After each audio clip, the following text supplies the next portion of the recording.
And we're live again in the middle of Groundhog Day. Wait, no, what day is it, Michael? It says Tuesday on my little laptop thingy. Tuesday. Well, hi, I'm Matt Gibson, and of course, what's up, Kingdom of Rock? We're here on another awesome Groundhog Day. I think that Michael said is Tuesday. I think it's, what month is it? May 12th, 2020. Is that right? Wow, that's crazy. Sounds right. We've been in the midst of a COVID-19 crisis for about, 2 months now, it seems like. And I've been talking to all these great artists and individuals here on the show. Today, we've got an awesome guest, Mixi from Stitched Up Heart. How's it going? Hi, it's going pretty good. Thanks for having me, guys. Thanks for being on the show. Mike, how's San Francisco going up there? It's cloudy and looks like it's going to rain today, so I'll try not to be depressed through the show. All right, rain does that, doesn't it? It makes your emotions sad or somber or something. I don't know why it does that. Yeah, if you kidnapped me and made me live in Portland or Seattle where it rains all the time, I'd be dead within 6 months. I'm for sure. I know. Cry with the clouds for some reason. I feel it though. I know what you're talking about. Well, I'm Italian, so I cry all the time anyway. But I like the crying with the clouds thing. I'm a girl, so I cry all the time. I cry in a really sweet Geico commercial, Oh man, if a dog dies in a movie, I'm just a massive amount of worst. The worst. Yeah. Dead. No way. Michael, why don't you play us a sad song real quick on one of the guitars you have? No. Oh, okay. No crying. Yeah. So Mixi, where are you at right now? I'm in San Pedro. Michael's in San Francisco area. Where are you at? We just moved to Riverside, California, so a little Manistee area, a little outskirts of Los Angeles. Farmlands and hills, and I have never even been out here, but we got a house here, so we'll see how that goes. Do they have rivers there? Apparently, it's Riverside. I see a fish and tackle shop and something, but I haven't found any rivers yet. That seems deceptive. Typical California. Is it weird to be out of I know having a house is awesome, but is it weird to be out of the mainstream of LA, Hollywood and all that? Or? Yeah, I'm coming from Santa Monica, so I would ride my bike on the beach every day, and you can't even go to the beach, so it kind of felt like here, but it's definitely a little bit country. And I honestly need that space. I love having enough room. I can belt and hopefully not annoy the neighbors, as we talked about earlier, but yeah, I don't know. There's lots of good riding for motorcycles around here. Not too many cars. It's pretty nice. People riding horses in the fields, and it's birds chirping instead of fire alarms. Wow. Sounds idyllic and awesome. I like it. All your songs are going to be I love horses, I love rivers, I love trees and farmland. It's gonna except with a super powerful metal passion that Mixi puts out as a singer. By the way, I've been listening to your band. You guys were new to me. I missed it when you guys came out, but wow, you guys are amazing band. Very great performances.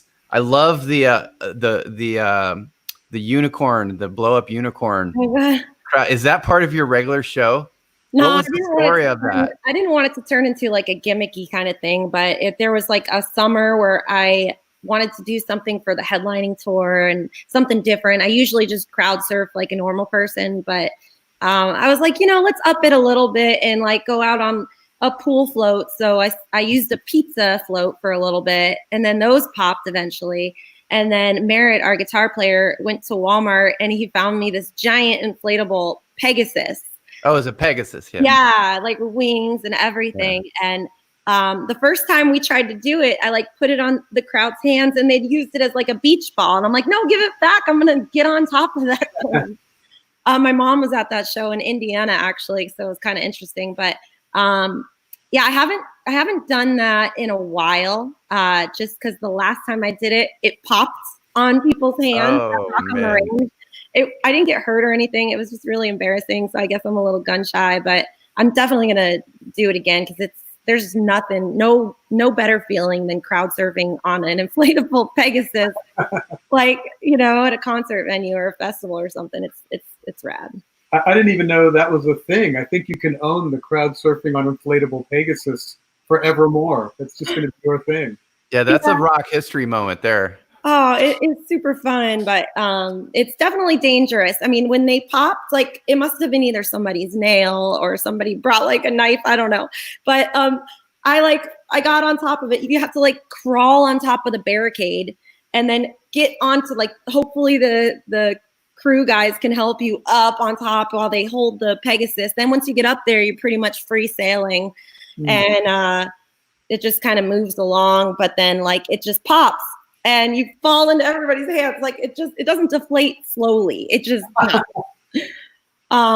so yeah, I might need like a thicker Pegasus, like a rubber one next time or something. Well, it's also an interesting story that some weirdo at Walmart went, so I'm buying pool stuff. It's like, oh, I can get an inflatable giant Pegasus. Those are going to sell like hotcakes. I mean, it just seems so weird. You know how many of them I've bought? I have 2 upstairs. So how many? I honestly can't keep track of it, but we went through a few per tour at least. Like you have to have a backup Pegasus just in case that one breaks, I had 2 on that stage, and one of its wings were like the last time I used it, one of its wings were floppy, so I used the other one to try to crowd surf on. But it was out in the sun a little long too, so that might have been something. Well, let me ask you this. So obviously business is a little slow right now. How has I love the eternal optimist that is Matt Gibson. Yeah, it's slow at the moment. How has that affected you guys? There's nothing happening. Man, well, Mother's Day, I was supposed to be in Florida playing Welcome to Rockville with Metallica, Godsmack, with my dad there. Like, oh wow, yeah. So Mother's Day was kind of a bummer. But I'm trying to I'm definitely staying busy. I've been doing lots of interviews, hanging out, practicing, writing songs. Honestly, just overwhelmingly busy in the weirdest way, but obviously moving our entire band rehearsal space over here. So I fostered some kittens immediately after I found out the Sebastian Bach tour was postponed to fall. I was like, well, first I ordered a pizza because I was on the tour diet, like working out every day. And I'm like, carbs. Nice. And then I called Kitten Rescue, and I was like, give me some babies. I need some babies like now. Oh, that is awesome that you're rescuing kittens. That you rule for that. Thanks. That was number 31, 32, and 33 of foster kittens. Yeah, you that's kind of part of your MO, right? Animal rescues. You do that a lot, don't you? I don't know. It's weird. I quit drinking like over 5 years ago, and I didn't know what else to do in the daytime. So I found this kitten bottle feeding class, and I was like, that sounds fun. Let's do that. So I went there. That brought me over to a kitten shower where they have new kittens. And I ended up with a baby kitten that I feed milk to. Instead of me drinking, I'm just making it drink. And then I don't know, at 33 cats later, I just get them to the point where they're able to be adopted and bottle feed them, make sure they go to the bathroom, try to get them healthy. And it's more so, I feel like it feeds my soul more so than I help them because it just feels good, Yeah, that's awesome. Thanks. Well, how did you get into music? Like, what was what got you into music, and how did you get to where you are today? Man, I think it was Gem and the Holograms. I think that's what it was when I was a little girl. The cartoon. Yeah, the cartoon. It must have stuck with me or something. My mom told me not too long ago that when I was 3, she asked what I wanted to be. And I was like, I want to be a rock star. And I didn't really know that. It was more of just a creative outlet for a while. Like I played the tuba for 3 years. I was just drawn to instruments, guitar. When I was 15, I put the tuba down, and then anything like drums, piano, just give me something to play. Like I might not be good at it, but I'm still gonna try, you know. But I want to be a rock star, so I'm gonna pick up the tuba thing. Oh yeah. Yeah. Well, I don't know. I played the tuba in high school. I just don't know. I did. I'll tell you that story later. I trust you. I just don't know if I can accept it as a rock instrument. I'm gonna bring the tubas back, man. Like you're gonna see. Right, I sit here and wait for that moment. So you know what? Papa Roach did that not too long ago. Actually, he brought sousaphones on stage with him, a whole brass section. But tuba anyway. metal rules. One of the Steve Walton over here in the comments, he says tuba metal rules. So I don't know. It's a proof of concept.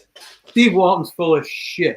Tuba metal. I just thought it was the weirdest instrument. I loved that it was just so weird. It's made these cool like pink elephant sounds. I just think of pink elephants for some reason. But anyway. Well, how do you go from cartoon love to actually fronting the band? Was there any moment where you realized, okay, I'm all in on this path? Yeah, well, it started to like 15 years old. My boyfriend at the time had a little emo core band. And that's when I decided to pick up the guitar because I was really interested in it. And I would watch them practice. So I just play all their stuff and everything when they were on break, eating peanut butter and jelly or something. But I think that I didn't know it. Like I wanted to go to college for music, but the college I wanted to go to was Full Sail and it was like really expensive. My parents were like, no way. So I was like, okay, well, I got a scholarship for softball and just went for television and production, which I'd never used that degree at all, but I have it just to make mom and dad happy. And then I was working at a news station in Florida and this guy came up to me and he's like, I thought you were moving out to LA. And I was like, to like play music and do film. And I was like, well, sure, why not? So 3 months later, I just packed up my bags. I had been doing like, 3 open mic nights a week in Orlando and nobody was ever there. So I was like, I'm hosting an open mic night every single Thursday. And then we go downtown, but nobody in the industry ever showed up to any of this stuff. So I knew I kind of had to go out to LA. And I think I didn't really look at it as a career for a very long time until it became one. I look at it as like just my outlet, I need this. It's like, it helps me breathe. My creative something. Like I didn't have band practice for 2 weeks and I was like, I don't know why I'm crying. Oh, it's because I'm a girl. And also because I need band practice in my life, or I need something to feel like I have a purpose, Was there like a big moment where you were like, you've kind of felt like you got to a point that you couldn't believe what was happening? Because I mean, you've played in front of some pretty big crowds. It happens all the time. I think I get those moments all the time, like when you look out and there's just, I do remember having this reoccurring dream when I was little, and it was like this 2 stages. People as far as the eye could see, like you couldn't even see the people, like they kept going, like they blur out at a certain point, maybe because I was nearsighted, I don't know, but and I just kept having this dream, and the stage was so big, I'd run to one side of it and I'd run out of breath and I'd forget the lyrics, and it was just nobody noticed. But I had this dream over and over again when I lived in Florida, and I don't know, like I those moments of that dream being real, it was almost like it was a premonition. And there's been so many of those moments where I just look out and I have to take a second in the show and just be like, hold on, stop. Let's look at this. This is really freaking cool. And, you can't believe it's happening. Well, did you, what do you think, if you were like me being a journalist looking at yourself, what do you think like your special superpower was of all the bands that do what we all do, that you actually got, up to a point where you can make this a career and play for such huge audiences? Tenacity, drive, maybe never ever giving up. And I am super, super driven. I work really, really hard and I just keep following my heart. And I think that's the biggest thing. Like I think that if you just keep going and just never quit, like you can do anything you really want if you put all the effort and energy into it. And if you have a why behind it, if you have like a real purpose in doing it, like I think that gives you like a reason for it. Like music, when I create the music, I want it to be some sort of like, I want it to help people, be some sort of like a medicine, because it heals me. And so I want it to heal other people. So I sing a lot about like stuff going on introspectively and life situations and mental health and stuff like that. But I don't know. I hope that I can do something positive and bring the sad kid to a happy place, you know, and turn in some sort of hope message into it, you know? Yeah, you guys kind of have like a rebirth, transformational kind of vibe about your music. It's kind of like that self-empowerment thing is kind of what I get, you know, which I think we probably lack that in a lot of metal. Some of the metal can kind of put you in a darker place, you know, sometimes, but it also reminds us about, you know, things that we've been through and things like that. But I think it's good to be a positive impact in the world as an artist. And that's one thing I really like to align with people. I'm glad you came on Kingdom of Rock, because during this time, a lot of people need some hope. Yeah. You know, this is tough times, you know? Yeah. Well, I mean, I don't want to listen to a song and be like, man, I'm sad now. I want that song to like change someone's emotions, change someone's mood, and like them go from like, hey, you know what? This person went through the same stuff and this person thinks like this, and I'm not the only person that thinks like that.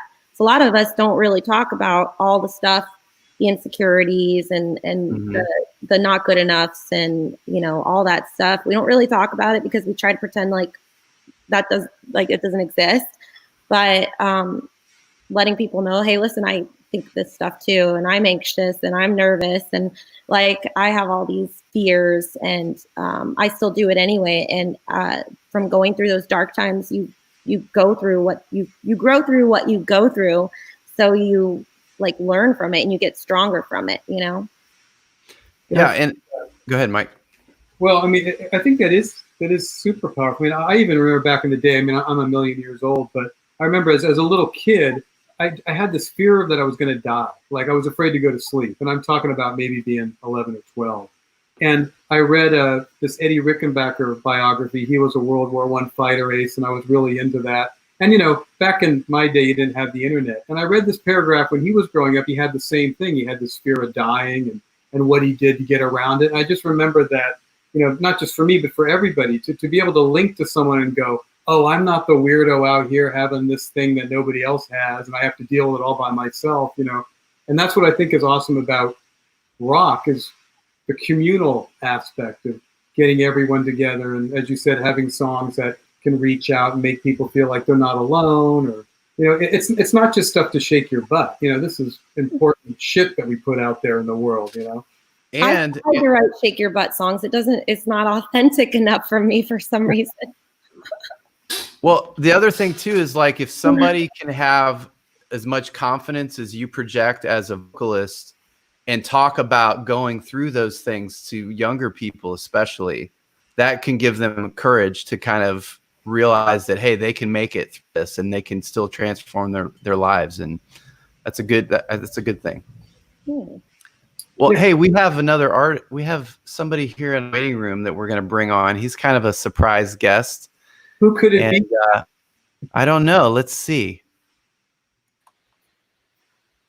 Dun, da, da. Hey, what's up? What's going on, everyone? Christian Brady from Hell Yeah. What's going on, brother? You know, man, just I'm at home. Surprise, surprise. Right? We're all kind of sitting at home right now. Really? Why are you at home? What's the matter if you get out there? I don't know. There's Yeah, you should be doing concerts. Some kind of thing going around. I don't know. I'm just in my little box up here. I don't know what the hell's happening in the world. Nothing important. It's not a big deal. Yeah. I mean, who are we kidding? We're in houses full of music equipment. We're all happy. Amen. Man. We would love to be out doing other things with that equipment, I'm sure, but yeah. I mean, you know, there's that. I was talking to a buddy of mine the other day. I don't think I haven't not played a gig somewhere in this long, and since I was a teenager. You know what I mean? I've always done gigs my entire life doing something, you know, so it's crazy.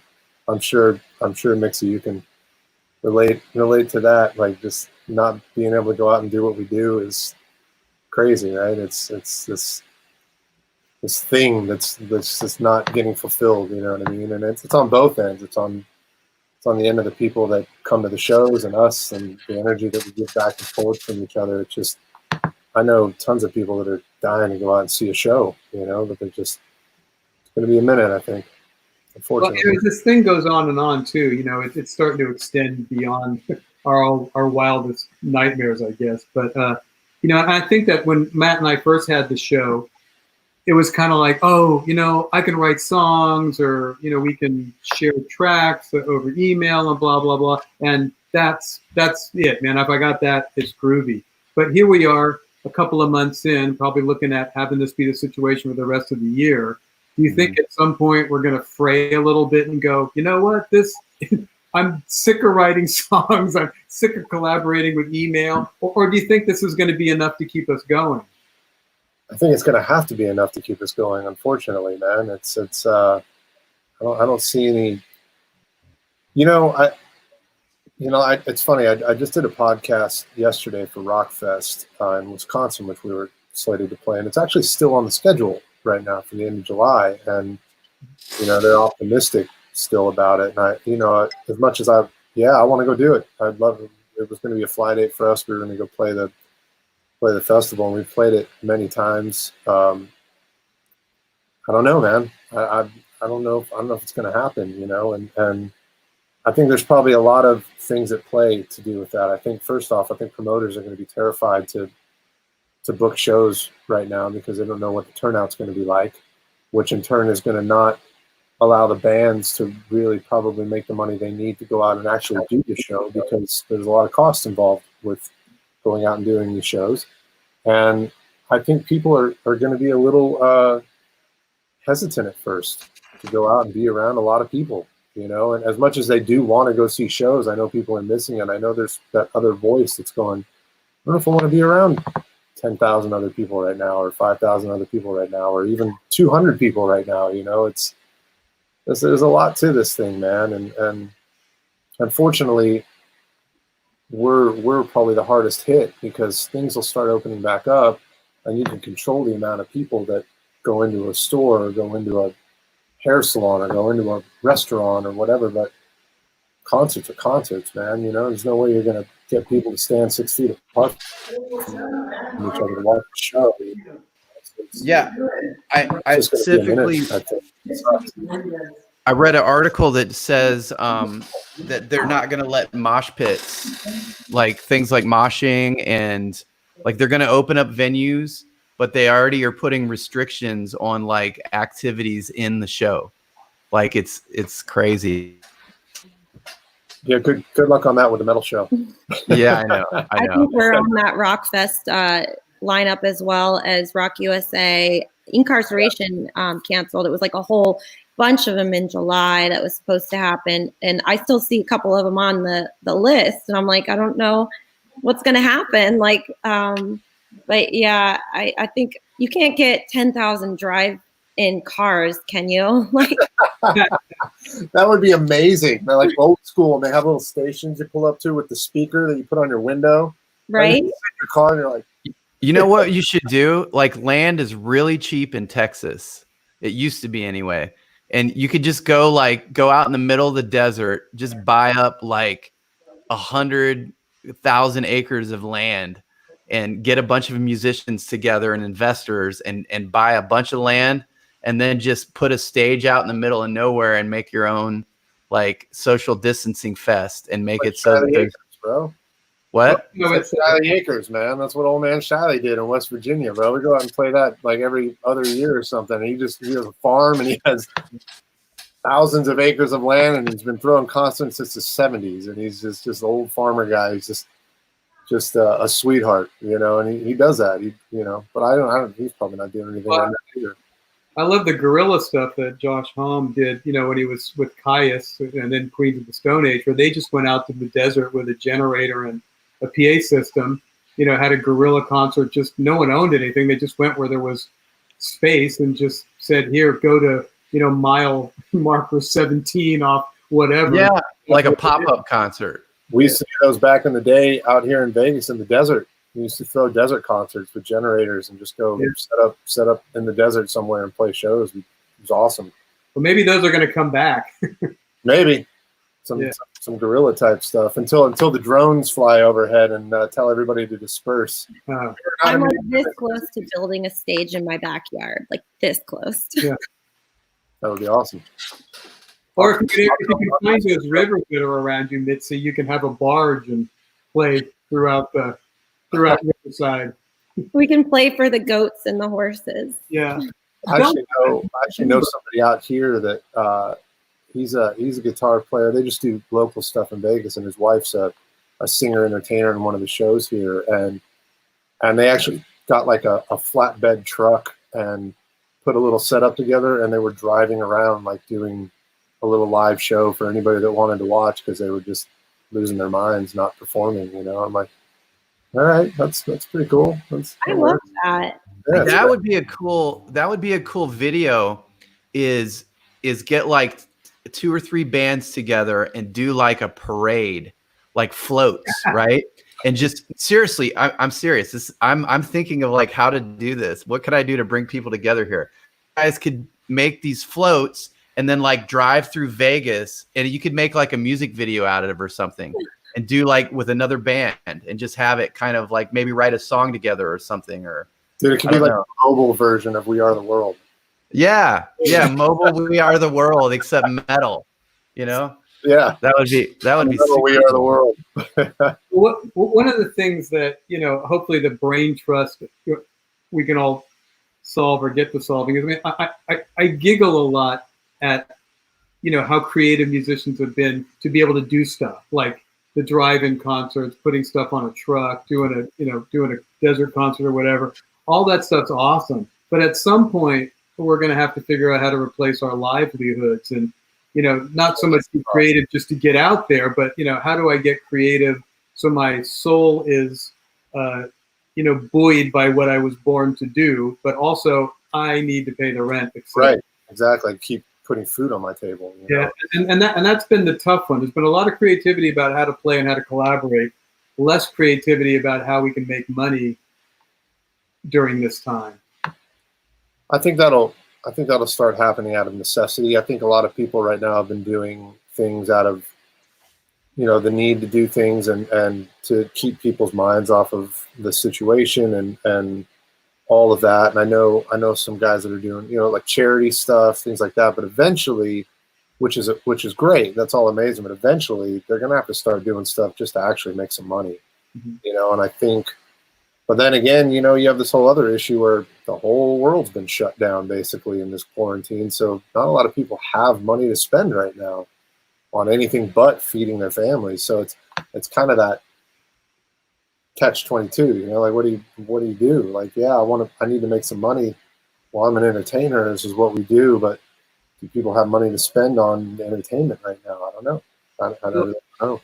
And you mentioned it earlier about it costs a lot of money to put on the type of shows that both your bands put on. And one of the things that I forget which show it was, Matt, maybe it was a couple of days ago, but we were thinking, or maybe the new normal is going to go back to how it was in the 50s and 60s, where you do a residency in a small club where you can manage how people sit and all that. And that is what a concert is. Maybe it's not a big arena anymore, or maybe we have to manage costs. And who knows? But as you said, it's kind of difficult to ask a public that has been, a lot of people have been out of work to go, yeah, the Stones are back on tour again, and it's going to cost you $575 a ticket. Exactly. And of all the bands out there, they probably need the money the least. So, not that they shouldn't get paid for what they do.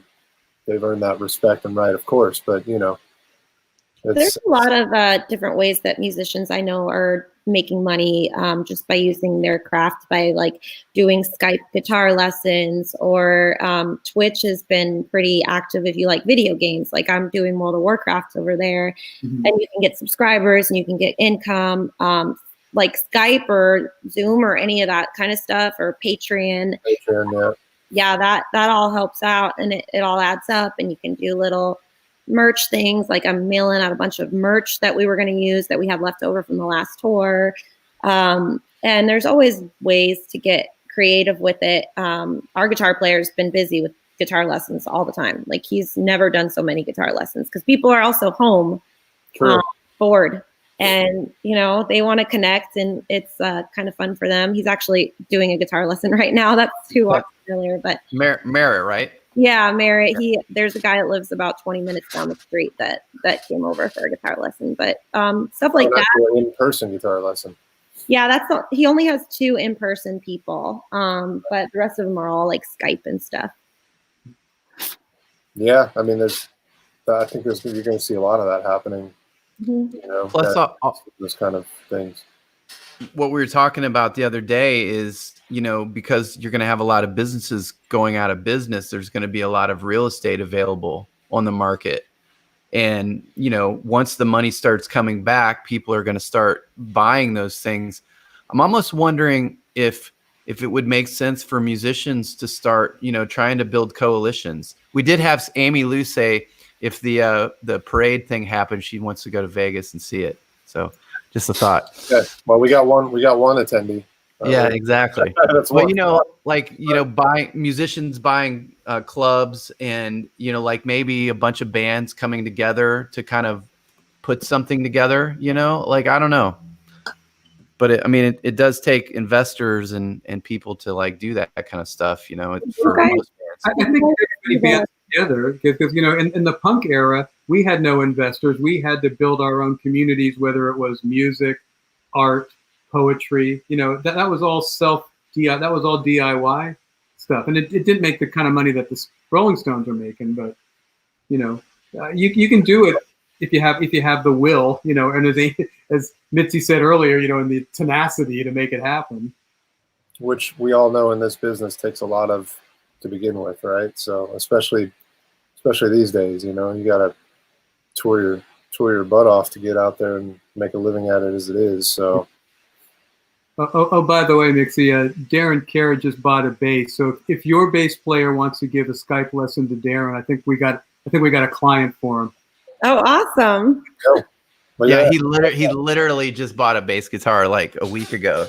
Oh, I love it. Yeah, email stitchedupartrock@gmail.com. See, Darren, Kingdom of Rock is helping you find a bass teacher. We are of value to the community. And he is a special one. You'll love him.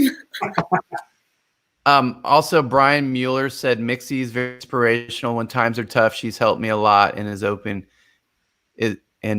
keeping your head high. Well, I think he's just saying that you're inspirational with your lyrics and everything. And then Charles Rangel says band geeks for life. Back to the tuba conversation. Definitely. Charles is a really he's a busker. Well, when I met him, he was a busker at the NAMM show, but he goes to all like Las Vegas and everything, and he plays acoustic guitar on his lap with the kind of the tappy acoustic guitar thing, where he kind of plays it like a piano. But he's really, really talented. So you should check Charles Rangel out, guys. Well, Christian, by the way, I love the band. You guys are great. You guys are really? Yeah, you're great. Love it. I love your band. I actually virtual hug. Yeah. Matt, can you put a little red heart on the bottom 2 boxes? I just wanted to make sure I said that before. No, seriously, I love your band too, so that means a lot. That's cool. Hopefully in like 5 years we'll get to do a concert together again. One day. Yeah. I'm down for the carnival thing. Yeah, I'm in. Let's do it. Well, Christian, what got you into music? Did you were you always like a music geek since you came out of the womb, or did you pick it up later? I picked it up pretty early. I mean, I was always into music. My folks thought I was going to be a drummer when I was young. I used to bang on everything. I had wooden spoons banging on pots and pans and all kinds of stuff. But what really got me into music actually was a friend of the family. We had a guy his name's RJ Fox. He lives out here in Vegas. He's a classical flamenco guitar player, and he's incredible. He studied in Spain, School of Segovia, all that stuff. And he used to come to our house when I was a kid. I was like 9, 10 years old. And he used to come over. He'd just gotten back, and my mom would make dinner, and he would come eat with us, and then he would play afterwards. And I just was mesmerized watching him play. And so I think it was about 10, and my dad asked me if I wanted to take some lessons, if I'd be into taking lessons, because he kind of always saw me watching him, you know. And so I did. And, I did it for a little while, but of course I was 10, so I still wanted to go do all the other stuff that 10-year-olds want to do. But I played off and on a little bit through that time, and then when I was just before I turned 14, I really started really concentrating on guitar a lot and getting back into it. And from there, it was just, that was it. I kind of knew then, like, that's what I wanted to do forever. That was the be all end all for me. I think Van Halen was a big inspiration in that, man. I saw Van Halen when I was 14, front row, right in front of Eddie, and it was like watching. It was just the greatness of what they did and how much fun they had doing it and how effortless it was, and it just like that never left me. That feeling of watching that going on, and I was already playing, and it just was like, this is something I really want to do for the rest of my life. So, and that's when Vinny called you on the phone. Yeah, when I was 14, he was like, "Dude." It's like, I know right now it seems crazy, but you know, like 20 years from now. So how did that, like, so you know, from 14 to like getting in Hell Yeah, what did you do with yourself during that time? I've played in a ton of stuff, man. I mean, I live in Vegas, so there's endless cover bands and work out here if you want it. And I did that for a long time just because it allowed me to play my guitar every day. You know what I mean? I didn't have to do anything else, and it really helped me just as a player, different styles of music, different. Well, my computer just did something weird here. Hold on, trying to get back to. We can see you okay. Yeah, it just zoomed in, and I can only see like your head. Here, let me pose. Yeah. That's good.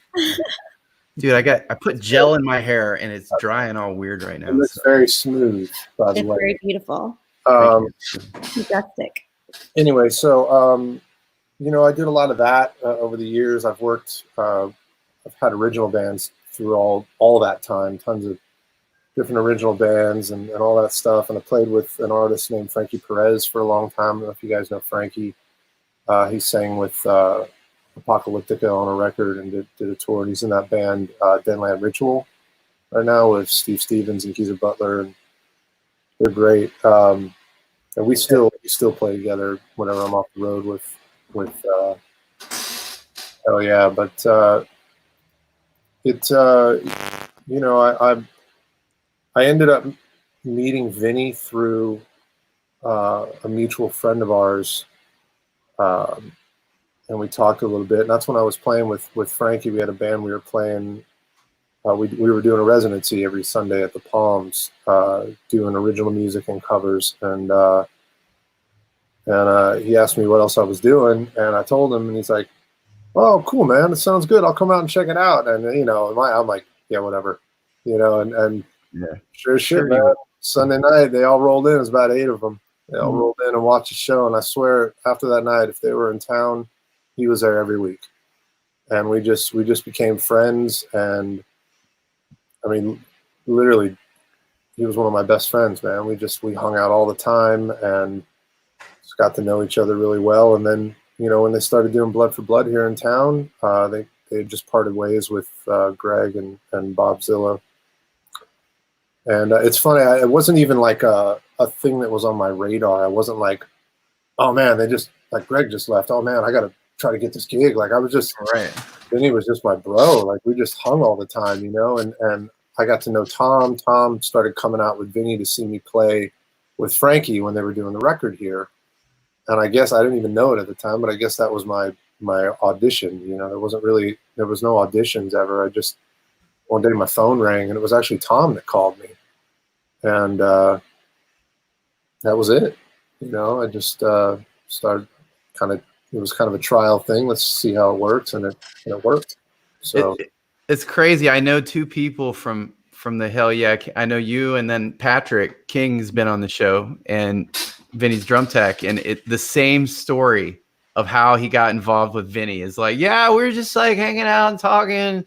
All of a sudden, it's just like, Yeah. Vinny was like, we were talking about this earlier. He was like one of the nicest guys in music.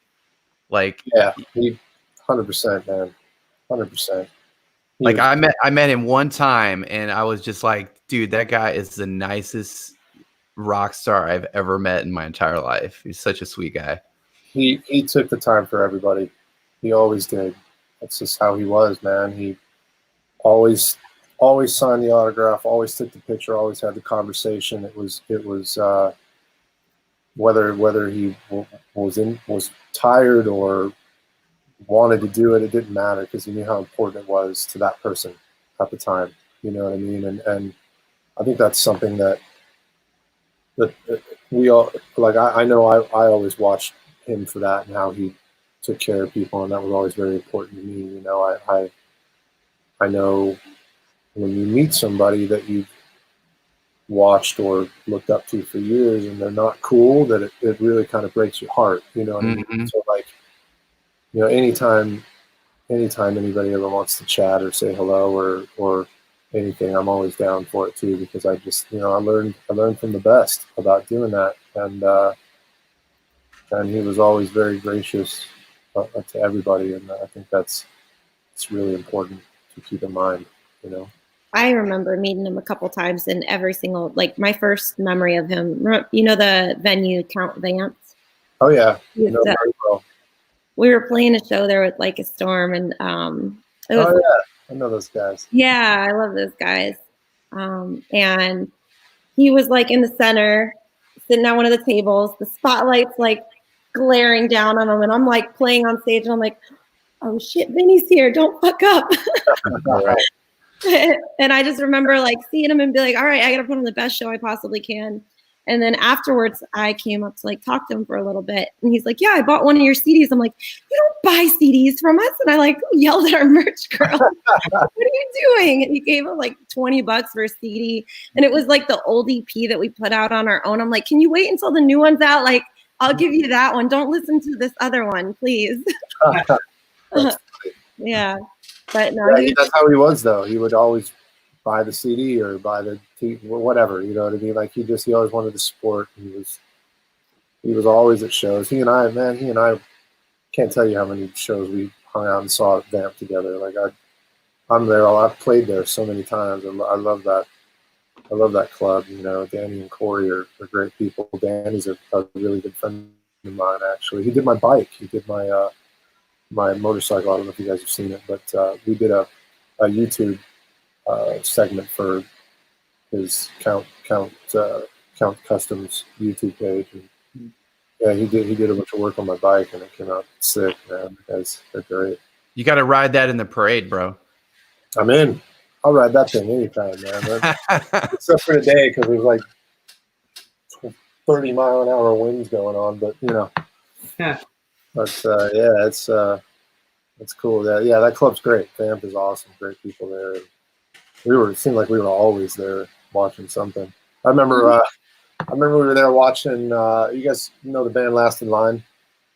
The guys from Dio, the original Dio band, Vivian Campbell and Vinny Appice and those guys. And we were there watching them play one night, and I swear we were like, it was just he and I, and it was like being in high school watching a concert again. We were air guitar into every Dio guitar solo and high five, and then just having a blast, man. It's probably one of the last shows I saw with him there, and it was a great night. We had such a good time. We always had a good time together. It's always fun. Even after I quit drinking like 4 years ago, and even through that, like, you know, Vinny was a drinker. He loved to drink, and but when he would order rounds of drinks, he would always have a non-alcoholic beer for me. Or if he ordered shots, he'd get like a shot of water or Sprite or something included in the toast. You know, like he was just always so cool that way. You know, Heineken Zero though, man. Yeah, it's good. It's good. Not bad. I've found all the good non-alcoholic beers. Right. Are you? Do you drink, Mike?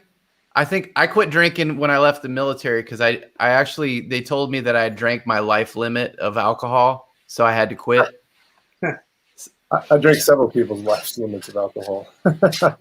Well, I'm the product of an alcoholic dad and uncle, so I kind of stayed away from that one.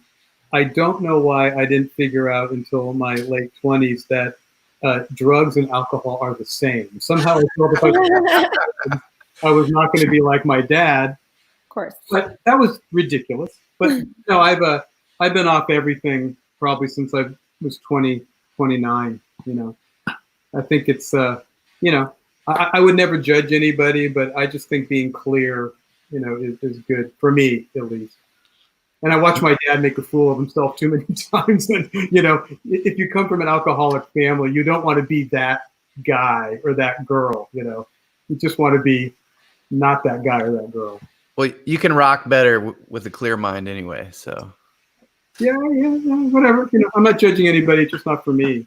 But Mixi, you know, on the, you know, when you develop the concept for your band, I'm always interested from a creative standpoint, whether, and also Christian, you can answer this too, but, you know, did the band just come from your vision or a bunch of friends and bandmates together, just kind of developing it in a cauldron? Or did you actually science out some stuff about, you know, there's a lot of bands we're competing with, we need to have this and that happening? Or was it a combination of heart and brain? I had signed a deal with Geffen for like a minute as a solo artist. Mm-hmm. We did one song and I got dropped. And then I remember going home for Christmas and just telling, I'd been out in LA, I don't know, 4 years at that point. And I just told my mom and dad, I'm like, I don't think I can do this. This is tough. Like, I think I have to come back home. And they're just like, no, you have to finish what you started. So go back out there. Can't come home.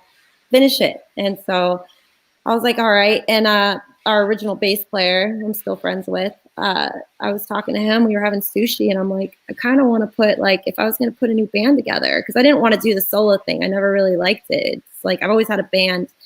I was like, I would want it to be like heavier, like metal guitars, but with like a sultry poppy vocal. And I kind of wanted more of a jazz kind of vibe with the vocal and somebody else to scream. But I ended up screaming at practices and then I just ended up doing it. So I was like, all right, I guess I could scream. I had no idea. But it just kind of, I stitched my heart back up, put it together, fell apart, and just like everybody quit in like 3 months. So I had to pick it back up again with our drummer that we have now. He's like, I was like, no, dude, the band's dead. And he's like, no, we're gonna do this. We're gonna put it together. I like the vision that you have here, and I think that you got something here. So let's do it. And so, you know, picked it back up again, like kicking and screaming, And pretty much at that point, like it was, let's just go through everything because we're just going to keep going with this. And 10 years later, and somehow I think anytime I've even thought about trying to quit, I know that I can't physically do it. Like I can't, I've tried and it doesn't work. So I'm pretty much going to go to my grave with this band. And you know what, no matter what happens, there's not going to be a reunion tour. It's never going to happen because we're going to just go until forever. Until I can't anymore, pretty much. And if I can't, maybe we'll get another singer and I'll manage the band. I don't know. You know? Well, even if you're in wheelchairs, if you go with the float idea, you can just drive, they can just drive you around the city. Oh, I thought about just riding around the motorcycle up there. Yeah. You're really pushing this float idea, Matt. Really I know, man. I just got to make something happen. I want to do something for the metal community, you know? So we'll see what happens. Well, let's let everybody in, Matt. All right, fine. Let's let the reggae bands in, and you know, it's just for everybody. Okay. All the time. But yeah, but same kind of question to you, Christian. I'm always wondered how bands, you know, kind of science out or emotionally develop their musical personality. So, were there any moments in the development of Hell Yeah where it's like, oh, we can't do that, or we should do that, or fuck it, this is what we want to do, and we're just going to do it no matter what happens? I think we kind of approached that last idea on every record. You know, we try to. I mean, there's definitely a sound that Hell Yeah has, and you know, but I think that sound is always kind of evolving too. When they hit Blood for Blood, they kind of abandoned. You know, when Hell Yeah first started, they kind of were doing the hillbilly rock kind of thing. Mhm. You know what I mean? Yeah. And I think it was Almost this little spinoff from the Pantera days. a little bit, but not. I mean, they wanted to all kind of do something a little different. You know, they didn't want to do everything that they'd already done, and I think they got that out of their systems. And by the time it got to Blood for Blood, Tom always kind of wanted to do what we're doing now anyway. Tom, you know, comes from the metal roots, nothing, you know, nothing face and all that stuff, and that's his thing. And so I think when they hit Blood for Blood, they just decided, you know, fuck it, we're gonna do what we do best, and Vinny's gonna be Vinny, and Chad's gonna be Chad, and Tom was Tom, and they just played to their strengths, you know. And that record almost felt like a new beginning for the band, you know. And from there, you know, Kyle and I joined for that tour. We didn't play on that record, but we played on the next two, and I feel like every record's just been a little bit of a growth, and we've taken some chances on each record, you know, some different things that, you know, we were like, well, we'll see. Hopefully people like it. But at the end of the day, I think it's just because we all have different ideas, and nobody wants to make the same record twice. You know what I mean? I know a lot of fans seem to say they want that, you know what I mean? Like, oh, I wish it would just make, you know, the first record again kind of thing. But as an artist, you can't. I think even when you go back to try to do that, you're like, oh, we're going to go back to our roots and make a record like our first record. It's still not like your first record, because you're just a different person. You know, you guys are in different places in your lives, and you've had so many different experiences up to that point, and growth, hopefully. And so it always comes out sounding different anyway. And I think as an artist, it's definitely important to us to do new things and take chances and try different things. So, you know, what Welcome Home was definitely another growth for us, and you know, unfortunately it was Vinny's last with us, and you know, we were really fortunate that he had gotten all his tracks done before he passed, and I think had he not, it would have probably been a different story. I don't know that record would have been finished, and I don't know that it would have come out, and I don't know that we would have toured, and I don't, you know, I think because of the fact that he had finished his parts on that record, we felt a sense of responsibility to finish that record and put it out, because it was the last piece of his legacy, you know, and we knew his fans would want to hear that, and so we just set out to write the best record we could around it, you know. I mean, all the rough stuff was pretty well done, basic guitars and drums and bass, and so we just kind of went to town from there, and just, you know, Chad was definitely in the hot seat. He always takes everything so hard on himself when he's writing lyrics and writing melodies, and you know, he locks himself in a room at the studio and just probably writes 10 verses to a song, you know what I mean, maybe more, and writes a chorus and rewrites a chorus and throws it away and writes another chorus, and just until he's got something he's happy with, and then he'll take it to Kevin, and he'll go, what do you think of this? And Kevin will be like, yeah, that's great, or you can do better, and he's like, oh, I'll go back to it, you know. And it's just a tough process for him, man. But I think he really pulled some great stuff out on this record, and he's kind of like Mixi, though. He writes from the heart, you know. And it hurts, like, sometimes when you're that's how I write music. I haven't really, well, I'm working on my first track, so, but I have a lot of songs like that, and you know, it's painful to sometimes dig into some of that stuff to share with people.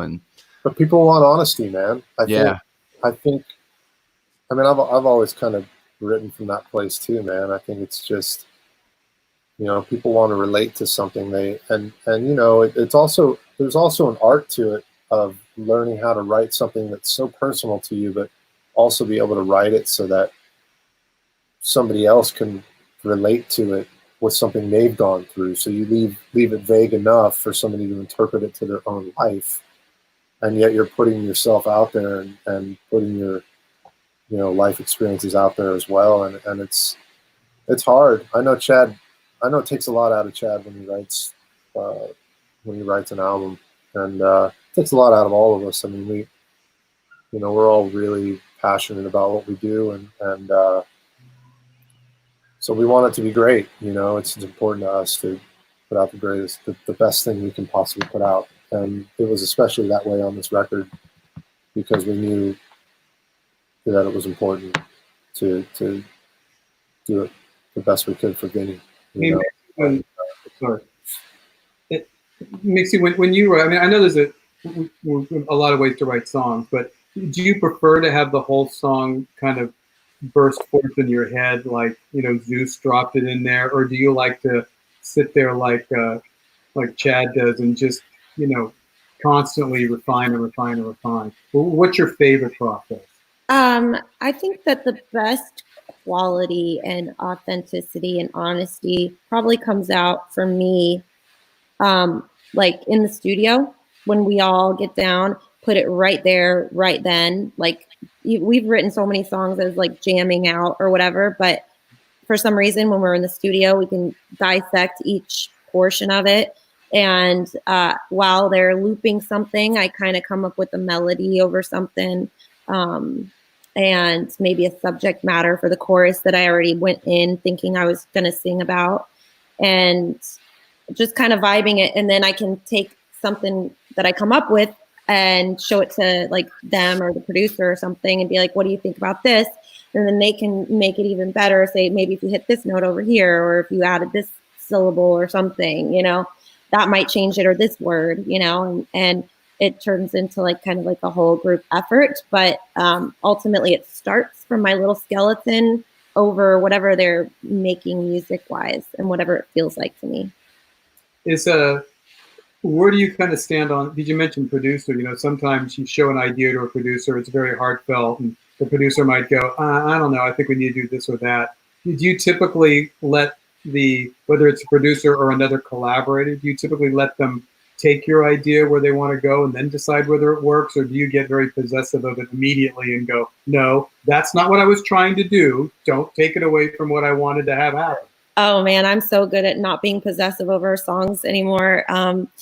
We wrote 70 for this last record. So you can imagine that like 60 of them just went down. I don't even know, so a lot of the way that we work as a band is we, like you said, like to change the album every album. And in order to do that, we change producers, and kind of it opens up a new kind of style that adds to it. Like Mitchell Marlowe and Sahaj Ticketon did Never Alone. And so there's a lot of, Mitchell's a very guitar heavy kind of person. So most of the music is mostly just around the guitars and fixated on that.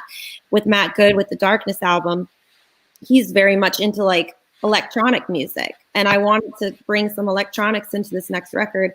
It might not be the same for the next one, but it ultimately, whatever wavelength I was on, we tried out like a bunch of different producers with sessions, and it just, you can feel when it feels right, and then we just go, once we realize that this is the guy for this particular record, then we go forward with it and see what happens. But our producer is almost like a fifth member at that point for each record. You know what I'm saying? Mm-hmm. That's awesome. Well, and if the pandemic goes on for 10 years, you've got enough songs even on the last album. Yeah. Right. The song again, I guess. I should probably listen to some of those and see if we got some that we can save. Just put it Christian, out. are you a do you have like a solo guitar record in your DNA? Do you want to go in that direction? It's funny you mentioned that. I've had a lot of people kind of ask me about that. I'm loosely working on ideas around that concept right now. I'm always writing riffs and ideas and just put them down quick so I don't forget them, and I've kind of wanted to do that sort of thing for a minute now. So I think I could see that happening. You mean a guitar instrumental record, or maybe maybe some vocals, maybe not, but yeah, something like that. You know, I've got a lot of guys I know and work with, and that are great players, and so it'd be a lot of fun to do some collaboration with different cats, and you know, see what happens, man. Be fun to do for sure. Well, we're getting to the top of the hour, as we say here on Kingdom of Rock. At least that seems to be what I say a lot at the end of the show. But we want to give everybody a chance to say something to wrap up this awesome interview. Michael, last words. Well, you always put me on the spot, and I always say thank you, Christian. Thank you, Mixi. I mean, it's awesome to have people like you share your, you know, wisdom and experiences with the Kingdom of Rock, because, you know, we're all in this together. You guys have achieved a certain amount of, you know, of upness, you know, which is awesome. And I think somebody who's aspiring to that same level of upness, it's always great to hear, you know, your experiences and your work ethic and your emotional investment. All that stuff is great. So thank you so much for spending the time to share it with everybody. Mixi, last words. Well, thank you guys for having me be part of this, because I will say that I've done a lot of freaking interviews in this time because everybody's kind of at home, but this is pretty cool. Like, I like how you have like the 4 screens and we can all chit chat and kind of bounce off each other. And that's, I don't know, it's one of my favorites so far. So thank you guys for having me. And yeah, I guess everybody out there, just try to find the positive in what's going on. Try to look for like what you can see instead of focusing on the negative. And the fear stuff. Focus on something positive and what we can make out of this, and how can you turn the negative stuff into a good thing. So that's what I would say. Christian, Mike, cue the Brady Bunch music real quick. No, I'm kidding.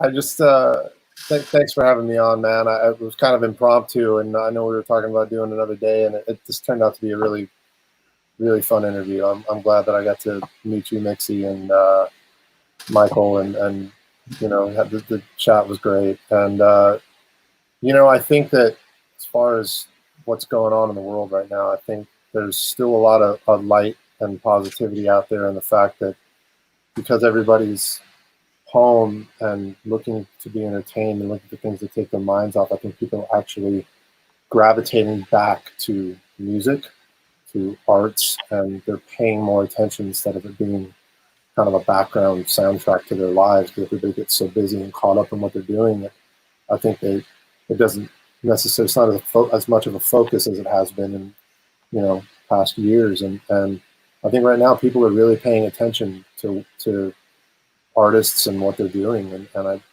that's a positive in my book, you know what I mean? And you know, it's a great time to create. So you know, if you got ways to create and you got something to say, do it. Take the time, and we'll all get through this on the other side at some point. We'll all see you out there again real soon. Yay. That was a good ending, Christian. It's awesome. All right. Well, I just wanted to let what's that? Are you crying, Michael? I'm crying. I'm You're really sweet. I'm a little Italian boy. I cry at everything. But thanks, Christian. Thanks for making me cry. No problem, man. I try. You know. Well, I wanted to tell everybody. Every Sunday we do have meetups. We haven't been doing the community meetups lately because the group, the show guest meetup that we have at 1 p.m.